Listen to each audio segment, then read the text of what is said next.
దేవుని నామానికి మహిమ కలుగును గాక. మన ప్రభు అయిన క్రీస్తు నామములో మీ అందరికీ కూడా వందనాలు. ప్రియ సహోదరి సహోదరులారా, మీ అందరూ కూడా బాగున్నారు కదా. దేవుని యొక్క దీవెన చేత ప్రతి ఒక్కరు ఆశీర్వదించబడాలని, దీవించబడాలని కోరుకుంటూ మరి యొక్క సమయంలో వాక్య ధ్యానాన్ని మనం చూద్దాం. మరి ఈ వాక్యంలోకి వెళ్ళే ముందు మా జీసస్ బ్లెస్సింగ్ అనే ఛానల్ని సబ్స్క్రైబ్ చేసుకోండి, లైక్ చేసి షేర్ చేయండి.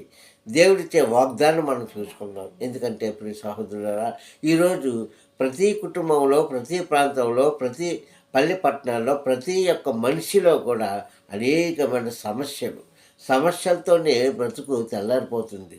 ఉదయం లేచిన దగ్గర నుంచి రాత్రి పడుకునే వరకు ఎన్నో సమస్యలు, ఎన్నో ఆలోచనలు, ఎన్నో మనకి అనుకూలం లేని పరిస్థితులు ఏర్పడుతున్నాయి. అలాంటి ఘటనలు ఉండేటప్పుడు దేవుడు తన వాక్కు ద్వారా మనకి వాగ్దానాన్ని ఇస్తున్నాడు. దేవుని స్తోత్రం, హల్లెలూయా. ఈ వాక్యం చివరి వరకు విని ఆశీర్వాదం తీసుకోండి, ఆశీర్వాదం పొందుకోండి, ఆశీర్వాదకరంగా జీవించండి. కావున ప్రతి సహోదరులారా, ఈ ఉదయకాల సమయంలో దేవుడు మాట్లాడుతున్న మాటలు మనం నేర్చుకుందాం.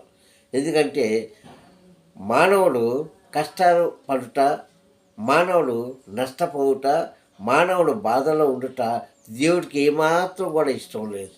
కానీ మన పూర్వీకులు చేసిన తప్పులు, అలాగే మనం చేసిన తప్పులు మన మీదకి తిరుగుబాటు చేసినప్పుడు మరలా దేవుడే వాటిని ఏం చేస్తాడు? తొలగిస్తున్నాడు.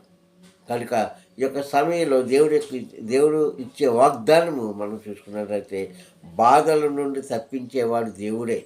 ఈ అంశం మీద కొన్ని మాటలు మనం నేర్చుకుందాం.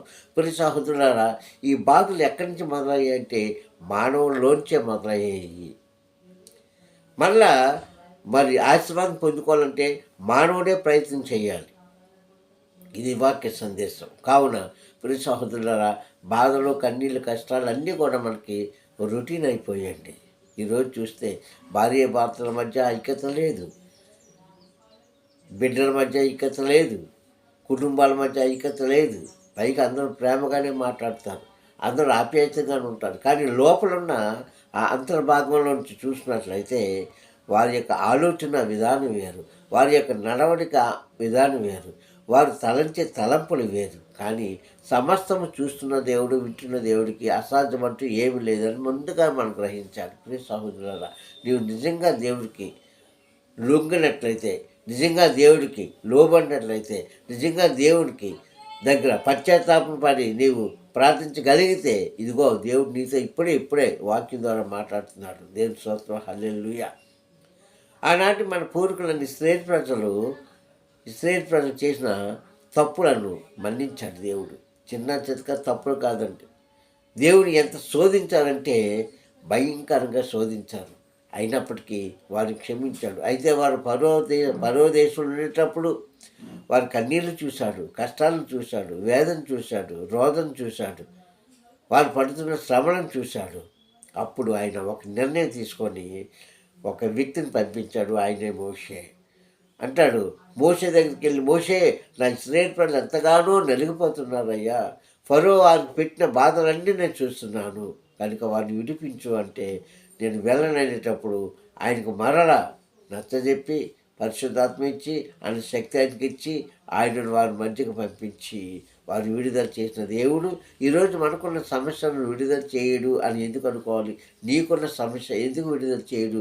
నీకున్న బలహీనత ఎందుకు విడుదల చేయడు? నీకున్న కుటుంబ సమస్య ఎందుకు విడుదల చేయడు? నీకున్న బిడ్డల యొక్క సమస్యలు ఉంటున్నావు, అది ఎందుకు విడుదల చేయడు? నీ ఆకలి తప్పులకు ఆయన ఎందుకు ఆహారం పెట్టడు? నీ అనారోగ్యాన్ని ఆయన ఎందుకు తీర్చడు? విశ్వాసం ఉంటే చాలు. దేవుని స్తోత్రం, హల్లెలూయా. ఏ స్థితిలోనన్న విశ్వాసం ఉంటే దేవుడు ఖచ్చితంగా ఇదిగో ఈ వాక్య ద్వారా మీకు అభయం ఇస్తున్నాడు అన్నాడు. తల్లి విడిచిన తండ్రి విడిచిన నేను విడవను అన్నాడే, ఎవరు మర్చిపోయినా నేను మర్చిపోను అన్నాడే, ముది వచ్చే వరకు ఎత్తుకున్న వాడిని నేనే అన్నాడే. మరి ఎన్ని వాగ్దానాలు ఆయన నెరవేరుస్తాడా? ఖచ్చితంగా నెరవేరుస్తాడు. ఆయన ఎందుకు మనం ఉంటే, ఆయన నీడలో మనం ఉంటే, ఏదున్నా ఏమి రాకపోయినా ఏమి జరిగినా ప్రభువా నీవే నాకు దిక్కని ఆయన దగ్గర మనం ఉంటే, లోకానుసారంగా ఉండకుండా ఉంటే ఖచ్చితంగా దేవుడు వాగ్దానం ఇస్తున్నాడు, దేవుడు నెరవేరుస్తాడు. దేవుని స్తోత్రం, హల్లెలూయా. అందుకే ఇక్కడ ఎలా మాట్లాడుతున్నాడు, ఇశ్రాయేలు ప్రజలు విడిపించమన్న మాటలు మనం నిర్గమాకాండం 3వ అధ్యాయంలో మనం చూసుకున్నాం. అయితే ఇక్కడ మనకున్న కట్లన్నీ కూడా విప్పడానికి వచ్చానని ఇక్కడ కీర్తనదారు ద్వారా మనతో మాట్లాడుతున్నాడు. చూడండి, కీర్తన భాగము, కీర్తనదారు రాసిన 12వ అధ్యాయము 5వ వచనం చూసుకుంటే అక్కడ అంటాడు, బాధపడే వారికి బాధపడే వారికి కలిగిన బలత్కారములను అలాగే నిట్టూర్పులను విడుదల చేయడానికి నేను ఇప్పుడే వస్తున్నాను, లేచాను అన్నాడు. దేవుని స్తోత్రం, హల్లెలూయా. బాధపడే వారికి, బాధ ఎవరికి లేదండి ఈరోజు, క్రైస్తవుడికే కాదు, యావత్ ప్రపంచంలో ప్రతి మనిషికి బాధ ఉంది. మనం అనుకుంటాం వారు కోటీశ్వరులు, వాళ్ళకేం బాధ ఉంటుందని. వాళ్ళకున్న కష్టాలు వాళ్ళకు ఉంటాయి, వాళ్ళకున్న ఇరుకు ఇబ్బందులు వాళ్ళకు ఉంటాయి, వాళ్ళకున్న భయం వాళ్ళకు ఉంటుంది. అలాగే పేదవారికి కూడా కలిగిన కష్టాలు కూడా మనకి తెలుసు. ప్రియ సహోదరులారా, మనం ఏ బాధలో ఉన్నా, ఏ కష్టాలు ఉన్నా సరే అని అంటున్నాడు, బాధపడే వారికి కలిగిన బలత్కారములను విడుదల చేయడానికి, వారికున్న చిక్కుములను విప్పడానికి, వారు కన్నీరు కాస్తున్న నిట్టూర్పులను తీర్చడానికి నేను ఇప్పుడే లేచాను అంటున్నాడు. కనుక అంటాడు. అయితే అక్కడ చివరిలో చెప్పిన మాట ఏంటంటే, రక్షణ కోరుకున్న వారికి నేను రక్షణ ఇస్తాను అన్నాడు. ఏంటి రక్షణ? ప్రభువా, నీవే నా ఆధారము, నీవే నా దిక్కు, నీవే నన్ను కాపాడే దేవుడు, నీవు తప్ప నన్ను ఎవరు కూడా ఈ ఊబిలోంచి, ఈ కష్టాల నుంచి, కన్నీళ్ళలోంచి బయటికి తీయరు అని ఎవరైతే ఆయన దగ్గర శరణు కోరుకుంటారో, ఆయన పాదాలు పట్టుకొని వేడుకుంటారో, కన్నీళ్ళతో ఆయన దగ్గర ప్రార్థిస్తారో, పశ్చాత్తాపంతో ఆయన దగ్గర జీవిస్తారో వారికి రక్షణ కలిగిస్తారు. చాలామందికి రక్షణ అంటే బాప్తీసం, ఇదే మనకు తెలుసు. రక్షణ అంటే బాప్తీసం కాదు ఖచ్చితంగా. కనుక నీవు రక్షించబడిన వాడివే, అదే బాప్తీసంలో కదా. కానీ నీవు రక్షించబడిన ఎందుకు మరలా నీకు కష్టాలు అంటే, నిజమైన రక్షణ నీ దగ్గరికి రాలేదు. దేవుని స్తోత్రం, హల్లెలూయా. నిజమైన రక్షణ నీ దగ్గరికి ఇంకా రాలేదేమో. జ్ఞాపకం చేసుకో ప్రియ సహోదరుడా. నిజంగా ఆయన రక్షణ నీ దగ్గరికి వస్తే నీవెన్నడూ కూడా పడిపోవు, ఓడిపోవు, కృంగిపోవు. అందుకే ఆయన అంటున్నాడు, బాధపడే వారి యొక్క కట్టులను విప్పడానికే నేను వచ్చాను. నువ్వు ఏ బాధలో ఉన్నావో నీకు తెలుసు, ఏ సమస్యలు ఉన్నావో నీకు తెలుసు. ఎందుకంటే కొన్ని సమస్యలు ఇరుగు పొరుగు వారితోనో, కుటుంబ సభ్యులతోనో పంచుకుంటాం, కానీ అన్నీ పంచుకోలేము. కొన్ని మనసులు దాచుకుంటాం. అలాంటివి కూడా దేవుడు ఏమంటున్నాడంటే, నేను విడుదల చేస్తాను.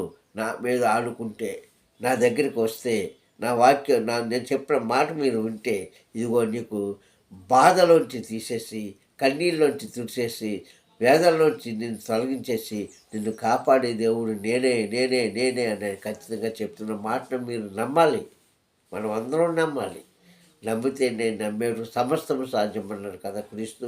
ఓ క్రైస్తుడా, ఈ ఉదయకాల సమయంలో నువ్వు దేనికోసం అయితే దేవుని దగ్గర మొరపెడుతున్నావు, ఏ సమస్య కోసం అయితే నువ్వు ఏడుస్తున్నావు, ఏ సమస్యలు పోవాలని నువ్వు కన్నీరు కాడుతున్నావు, ఏ సమస్యలో నువ్వు చిక్కుకున్నావో, డోంట్ వరీ, బీ హ్యాపీ. భయపడవని పని లేదు, సంతోషంగా ఉండు. ఎందుకంటే నేను సంతోషంగా ఉంచడానికే దేవుడు ఈ లోకంలో ఉన్నాడు. నీవు సంతోషంగా బ్రతకాలని ఆయన ఆశిస్తున్నాడు. సంతోషంగా ఆయన మాటలో ఉండి పరలోకానికి రావాలని ఆయన ప్రయత్నిస్తున్నాడు. కావున ప్రతి సహోదరులారా, ఏ విషయంలో కూడా భయపడే పని లేదు. ఉన్నాయి, కష్టాలు ఉన్నాయి, చెప్పుకోలేని సమస్యలు ఉన్నాయి. భార్యాభర్తల మధ్య కానీ, బిడ్డల మధ్య కానీ, బంధువుల మధ్య కానీ, తల్లిదండ్రుల మధ్య కానీ, ఇరుగు పొరుగు వారి మధ్య కానీ ఎన్నో ఉన్నాయి సమస్యలు. కానీ ఆ సమస్యలకు పరిష్కారం ఇచ్చేది ఒక క్రీస్తే. దేవుని స్తోత్రం, హల్లెలూయా. తన తండ్రిని యెహోవా ఒక్కడే. కనుక అది మీరు నమ్మండి.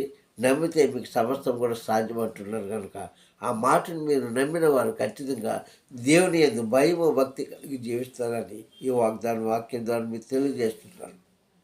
ఆనాడు ఇశ్రాయేలు ప్రజలు కాచి కాపాడిన దేవుడు, వారు నడిపించిన దేవుడు, అలాగే వారి తర్వాత తరతరాలను కాచి కాపాడిన దేవుడు ఈరోజు నిన్ను కాచి కాపాడ్డా, నీ యొక్క సమస్యను తీసివేయడా, నీకున్న బలహీనతను తీసివేయడా, నీకున్న అనారోగ్యం తీసివేయడా, నీకున్న భార్యాభర్తల మధ్య కలిగిన విభేదాలను తీసివేయడా అసాధ్యమంటూ ఏమీ లేదండి. మానవుడు దేవుడి కంటే తక్కువే. మానవుడు ఆలోచించుకుంటాడు, నేనే గొప్పవాడిని, నా మాటే గొప్పది, నేను చేసిన క్రియ గొప్పది, నేను ఇలా ఒకరిని ఇలా హింసిస్తున్నాను, ఒకరిని బాధ పెడుతున్నాను, నేనే గొప్పవాడిని అని సంతోషిస్తున్నావేమో. కానీ అలాంటి వారిని దేవుడు ఏం చేస్తున్నట్ట, కాడి మేకులు విడదీయడానికి వచ్చాడంట. దేవుని స్తోత్రం, హల్లెలూయా.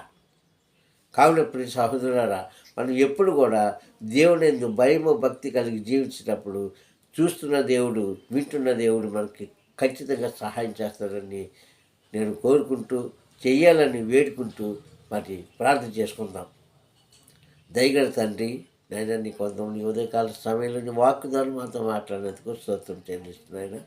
నీ చిత్తమైతే తండ్రి యేసయ్య, ఈ యొక్క ఉదయకాల సమయంలో తండ్రి నీ అమూల్యమైన వాక్యం ఉన్న ప్రతి ఒక్కరికి తండ్రి నీ కృపానుగ్రహించండి. బాధల నుంచి, కష్టాల నుంచి, కన్నీళ్ళను తీసివేయండి.